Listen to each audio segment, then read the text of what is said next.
High guys, welcome back to day 8 of my 30 days diary. সকালে উঠেই fresh হয়ে প্রথমে খেয়ে নিয়েছিলাম বাতাসার জল, দেন কার্টুন দেখতে দেখতে ব্রেকফাস্টে খাচ্ছিলাম কচুরি। ব্রেকফাস্ট কমপ্লিট করে স্নান করে রেডি হয়ে দিদুন বাড়ির দিয়ে বেরিয়ে পড়েছিলাম বাড়ি ফেরার জন্য। বাড়িতে এসেই দেখি মা চিকেন রান্না করেছে, তো ওখান দিয়ে এক পিস চিকেন নিয়ে একটু খাচ্ছিলাম। তারপর মা বলল ছাদে বেগুন গাছটাতে যে বেগুনটা হয়েছিল ওটা নিয়ে আসার জন্য। আর গাছটা লাগানোর পর এটাই জানো তো প্রথম বেগুন। তারপর দুপুর হতেই বসে পড়লাম লাঞ্চ নিয়ে। মোটামুটি অনেক কিছুই ছিল আজকের লাঞ্চে। দেন লাঞ্চ কমপ্লিট করে একটু ঘুমিয়ে নিয়েছিলাম। ঘুম থেকে উঠে বেরিয়েছিলাম একটা কাজে, আমি আর আমার একটা বন্ধু। কাজের মাঝখানে তো আর সেরকম কোনো ক্লিপ নেওয়া সম্ভব হয়নি।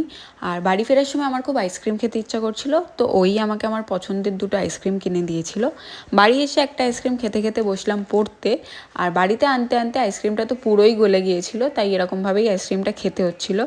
আর একজন আমার আইসক্রিম খাওয়া দেখে আমার পাশে এসে বসে পড়েছে আইসক্রিম খাবে বলে। দেন পড়া কমপ্লিট করে রাতে ডিনার করে নিয়েছিলাম। ডিনারের ক্লিপটাও আর নেওয়া হয়নি। তো এভাবেই কাটলো আজকে আমার দিনটা।